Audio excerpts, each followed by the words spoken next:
Alors, Pierre, on a beaucoup de choses à jaser dans cette capsule. On a fait le tour de la station comme telle, au niveau de la structure, tout ça, mais maintenant, on va parler touristique, on va parler événements. Alors, premièrement, Pierre, on est justement en avant d'Arbrasca. Je pense que c'est une des grosses activités qu'il y a ici durant l'été.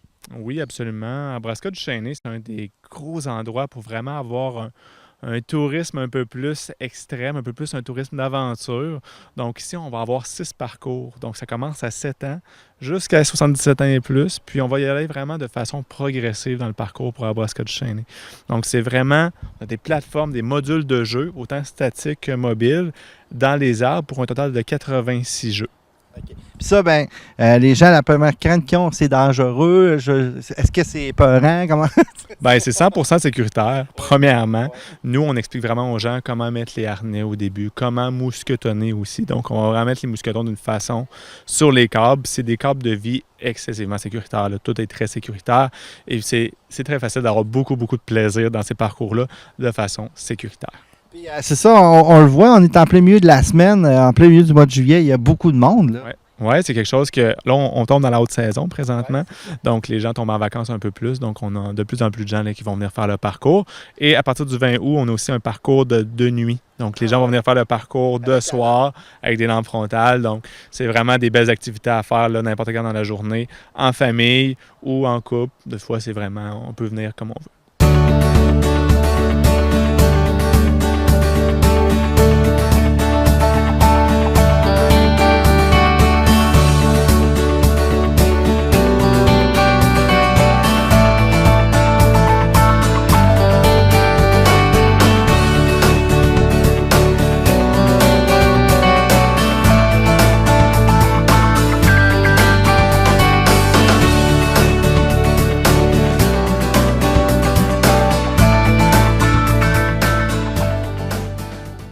Alors, il y a beaucoup d'autres activités, mais moi, je trouve que le bijou caché ici à Duchesnay, c'est vraiment l'hôtel, c'est vraiment l'hébergement, c'est de toute beauté. J'aimerais que tu nous en parles. Bien sûr, ici à Duchesnay, on a l'hôtel, on a l'hébergement.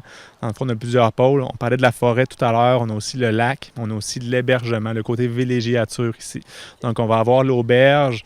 Ici à Duchesnay, on a 48 chambres vraiment à l'hôtel. Puis c'est vraiment des chambres de qualité avec toute la vue sur le lac. On a aussi un petit resto-bar sur place, le 4 temps, donc qui est vraiment, vraiment intéressant, une très, très bonne table. Et on a aussi toutes les chambres en pavillon. Donc on a 40 chambres en pavillon. Et finalement, on a des chambres en chalet. Donc on a 14 chalets sur le bord du lac Saint-Joseph, près du centre nautique avec toutes les activités nautiques. Ça, c'est important de le mentionner. C'est des chalets qui sont là depuis plusieurs années, qui ont été remis au goût du jour et puis que vous pouvez louer en famille de 4, 10, peu importe. Là. Oui, absolument. C'est des chalets qui sont très intéressants sur le bord du lac. Donc, les gens qui veulent venir un peu plus en famille ou des plus gros groupes, des fois, c'est des groupes aussi qui vont louer ces chalets-là. Donc, à partir de là, il n'y a aucun problème pour louer ça.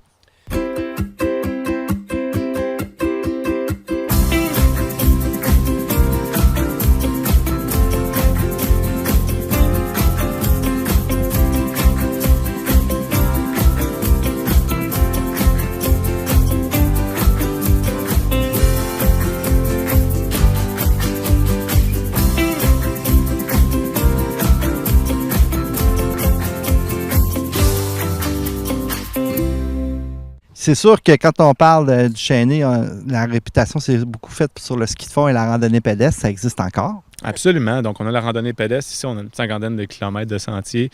En été, l'accès va être gratuit. Donc, c'est quand même intéressant. On n'a pas de guérite nécessairement ici, là, vu qu'on est une station touristique et non un parc national.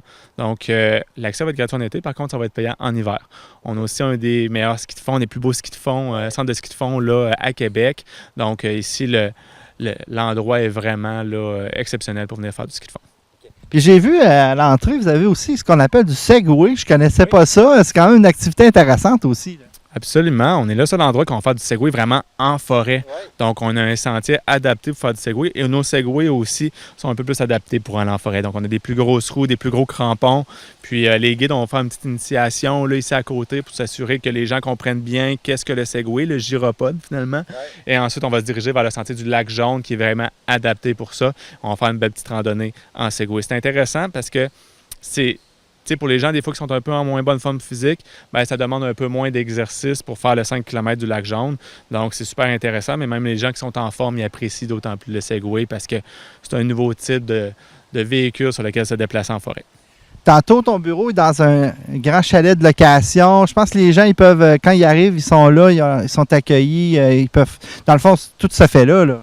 À vrai dire, le pavillon Horizon, ici à côté, c'est pas un chalet de location, c'est vraiment un endroit qu'on va accueillir les gens pour Arborasca du Chêné, qu'on va accueillir les gens aussi au ski de fond et qu'on va accueillir les gens pour le Segway. Donc, c'est un peu le centre pour le début des activités de plein air, finalement. Puis j'ai vu qu'il y avait des installations, salle de billard, tout ça. On vous accueille comme il faut, là. Oui, absolument. Par contre, on a des salles de jeu, entre autres pour les gens en hébergement. Quand on vient en famille, on met en disposition des petites salles de jeu pour les familles. Si à un moment donné, la température est un peu moins de notre côté, bien, les familles vont pouvoir aller à la salle de jeu pour se divertir un peu.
Est-ce que vous êtes aussi avec la gestion du labyrinthe de l'autre côté? Ça fonctionne-t-il de votre côté aussi? Ça, c'est un partenaire, Inukshuk, Aventure Inukshuk, qui va gérer le labyrinthe et aussi l'observation de l'ours. Donc, ici, à Duchesneau, on a un territoire très, très vaste de 89 km². Juste les bâtiments sur la station ici, on utilise à peine 5 % de la station. Donc, la forêt est très, très grande. Et dans notre secteur nord, on a un endroit qu'on fait l'observation de l'ours. Et c'est vraiment notre partenaire, Aventure Inukshuk, qui va faire l'activité, tout comme le chien de traîneau en hiver. J'étais sur la basse Côte-Nord et j'ai dit, j'ai un goût pour les chiens. J'avais des amis qui en faisaient, puis j'ai pris ce qu'on appelle la fameuse piqûre.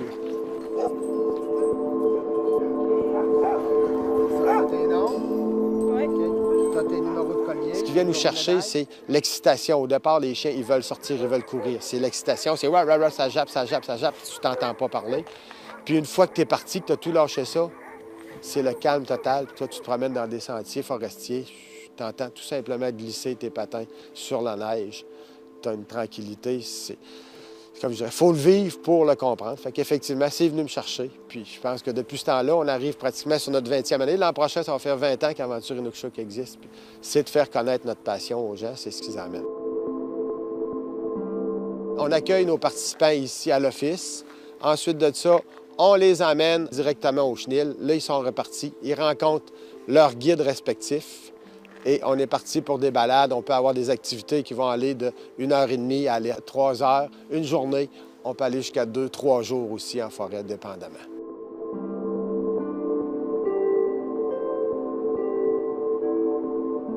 Nous autres, on se trouve être concessionnaire, partenaire avec la station touristique de Duchesneau. Duchesneau, c'est la destination hivernale. Donc, une fois sur place, ce qui est vraiment bien, c'est qu'on laisse la voiture ou on se fait déposer par le taxi, puis on reste ici pour 3, 4, 5 jours, puis on ne s'ennuiera pas. On a aussi des différentes offres d'hébergement. Donc, on a notre auberge 4 étoiles, on a des chalets, donc qui peuvent accueillir des familles. On a aussi des pavillons, donc des chambres dans des pavillons, mais aussi qu'on peut louer en entier avec des familles. Puis, on a un super restaurant qui est délicieux avec une table de terroir du Québec. Là. Donc, vraiment, les gens, quand ils arrivent ici, Ils repartent avec la tête là, plein de souvenirs et beaucoup de bonheur. Station touristique, on peut la comparer comme un resort. L'avantage de ça, c'est de faire connaître un petit peu le traîneau et la motoneige. Souvent, les gens, on a beaucoup de clientèle qui viennent de l'extérieur et ils peuvent expérimenter du même coup autant le traîneau à chien et la motoneige dans la même journée. Il y a des chiens que chez eux, c'est inné. On va l'installer, on va y commencer d'un premier temps à l'habituer avec un harnais, à faire des petites sorties avec des pneus qu'on va attacher au harnais, juste pour lui faire sentir un poids. Puis une fois qu'on l'a mis sur l'attelage, il est parti, il veut courir. Il veut courir, c'est ce qu'aiment les chiens. Ils veulent prendre l'exercice, ils veulent sortir, ils veulent courir. On va travailler au niveau du cardio. Après ça, on va travailler au niveau de la musculation pour que lorsqu'on arrive en saison, que les chiens soient prêts et qu'ils donnent un bon rendement aussi, qu'ils soient habitués. Ça va arriver souvent qu'on va sortir 2 à 3 fois par jour durant l'hiver avec les chiens, donc il faut qu'il y ait eu un entraînement.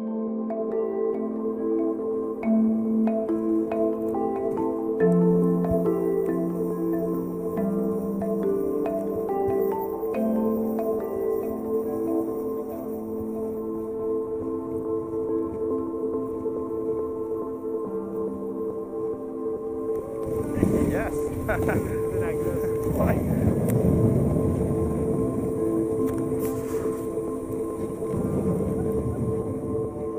Ils ont un langage à eux, fait qu'il s'agit de déceler leur langage. Si le chien se met juste dans la position du corps du chien, on est en mesure de déceler bien des langages, bien des façons qu'est-ce qu'il veut nous dire. Je te dirais, sans être psychologue, on est quand même en mesure de voir les caractères de ces bêtes-là. Quand les gens veulent venir ici à Duchesnay, soit en hébergement ou pour Arborasca ou peu importe l'activité, justement, ils peuvent réserver en ligne. Comment ça fonctionne maintenant? C'est très facile, j'imagine? Ben oui, absolument. Pour les réservations, pour l'hébergement, c'est possible de vérifier en ligne, mais on assure aux gens, c'est mieux de nous appeler. Des fois, quand les gens veulent, ils ont plusieurs questions, tant sur le centre nautique, sur le centre de ski, sur le Segway, comment je fais pour faire ça? Est-ce que je pourrais avoir un forfait différent pour telle ou telle raison? Bien, des fois, c'est mieux de nous appeler. Comme ça, on peut mieux conseiller les gens. Tantôt, tu viens de le parler de centre nautique. Justement, j'aimerais que tu nous expliques tout ce qu'on peut faire ici au niveau nautique. C'est le lac qui est juste à côté là-bas. Là. Oui, bien ici, on a le plus grand lac à proximité de Québec, donc 8 km de long, c'est le lac Saint-Joseph finalement. Donc un très, très, très beau lac. Donc ici, on va avoir du kayak à pédales, qui est un peu différent de ce qu'on voit avec le pédalo. Oui, on a des pédalos, mais le kayak à pédales, c'est comme un kayak de mer. Et les pédales vont faire qu'on va être un peu plus efficace. C'est un kayak très intéressant qu'on peut mettre une voile aussi s'il vente un peu plus. Donc, s'initier à la voile un peu. Ensuite, on va tout avoir les planches à pagaie debout, qu'on appelle communément le SUP, le stand-up paddle. Ça, c'est comme une planche de surf, puis on va être debout sur la pagaie, on va aller sur le lac. Donc, c'est vraiment une super belle activité. Ici, à la CEPAC, on est l'endroit qui en a le plus. On en a 31. Donc, on va ensuite avoir toutes les embarcations un peu plus classiques, le canot, le kayak. Donc, c'est vraiment un endroit là, névralgique, je vous dirais, pour sortir sur le lac Saint-Joseph avec des embarcations. Ici, on est prêt à accueillir les gens.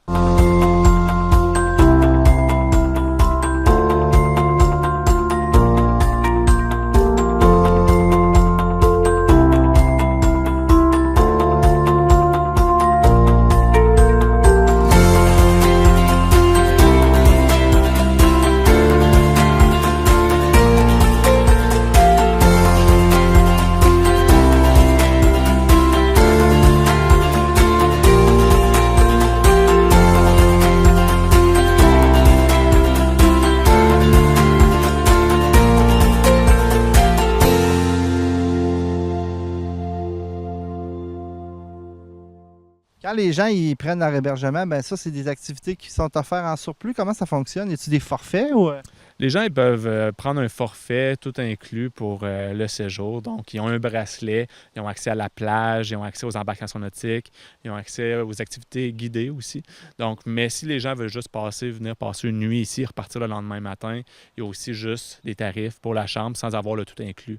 Donc, il y a plusieurs façons d'acheter un séjour à Duchesnay. Puis ça, bien, ça dépend du goût des gens, finalement. J'imagine qu'il y a des activités que j'ai oubliées, que je ne connais pas. Peut-être nous en présenter?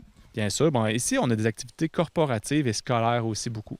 Donc, on a un calendrier d'activités en été, au printemps, l'automne, presque toute l'année. Donc, on va avoir du tir à l'arc. Donc, c'est vraiment intéressant. On va sortir aussi d'une activité qui s'appelle Pirate du lac.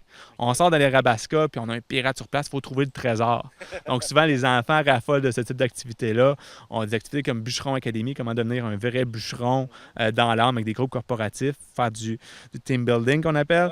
Donc, on a aussi une activité qui s'appelle le village. Donc, il faut monter un vieux village d'antan, mais vraiment en équipe. Puis, il y a une tonne d'activités. Je pourrais en nommer comme ça là, pendant un très long moment parce qu'on en a plus de 25 comme ça. Donc, autant pour les familles que pour les gens en villégiature, que pour les groupes corporatifs ou que pour les groupes scolaires. Donc, tu sais, on regarde des fois, on a la forêt ici qui est merveilleuse, mais on a du géocache. On peut sortir en forêt pour une tonne d'activités. Puis, c'est beaucoup plus que juste de la randonnée pédestre, du ski de fond, de la raquette. On en a beaucoup à offrir, puis c'est nos guides animateurs qui vont vous amener en forêt pour vous faire découvrir un peu plus la forêt. Jamais tu nous as parlé vite du géocache. Explique-nous c'est quoi?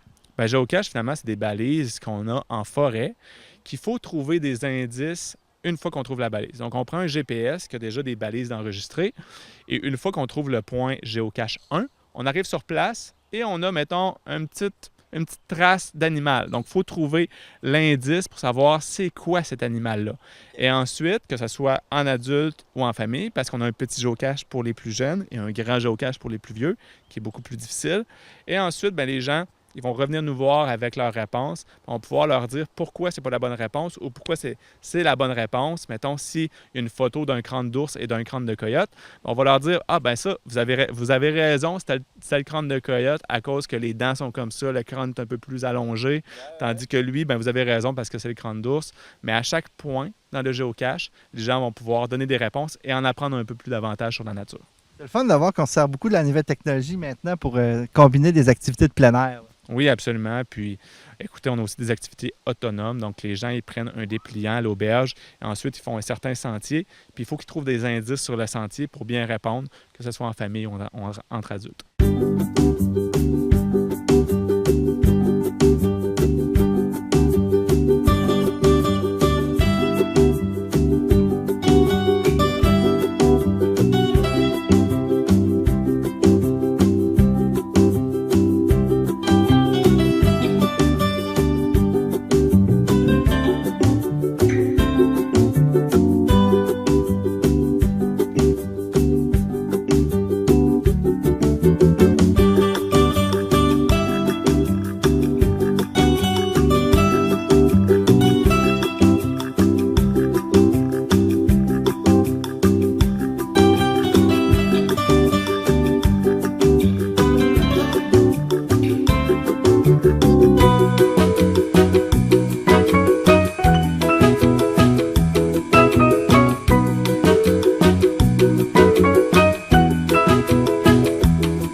Justement, j'aimerais qu'on y revienne à la clientèle corporative, les congrès, les colloques, des choses comme ça. Est-ce que vous en avez beaucoup au fil d'une année?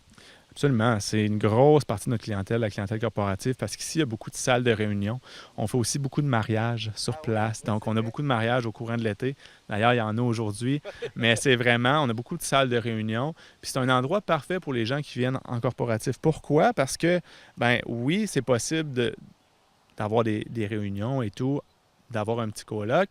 Mais ensuite, ben, on peut sentir vraiment là, le plein air et la liberté d'aller au centre nautique ou de venir prendre une petite marche. Puis les gens, ils peuvent déconnecter rapidement du milieu de travail, ce qui n'est pas nécessairement possible en ville. Donc, quand les entreprises viennent ici, puis qu'ils sortent ensuite 3-4 employés ensemble pour aller se promener un peu en plein air, bien, c'est facile de déconnecter. Oui, puis il faut le mentionner, vous n'êtes pas loin de Québec, là. On est à 30 minutes de Québec et moins, donc je veux dire, c'est ça qui est intéressant. Alors, je ne sais pas si on a oublié quelque chose. On a-tu parlé de pas mal tous les secteurs? Non, ça fait pas mal le tour. Bien heureux que vous soyez venu à Duchesnay, puis ça nous a fait plaisir. En terminant, Pierre, j'aimerais ça que justement, vous avez une adresse Internet, vous avez tu parlais du téléphone tantôt, peut-être nous dire ces coordonnées-là pour justement inviter les gens s'ils veulent avoir plus d'informations. Bien sûr, premièrement, sur sepac.com, sepaq.com, on peut rejoindre Duchesnay. On a toutes les informations, autant sur l'auberge, les activités, la restauration. Puis, venez nous voir sur le Facebook de Duchesnay, Facebook, Station touristique Duchesnay. Vous allez nous trouver. Ça ne sera pas très, très long. Un gros merci, Pierre, puis bon été. Merci beaucoup. Bonne fin de journée.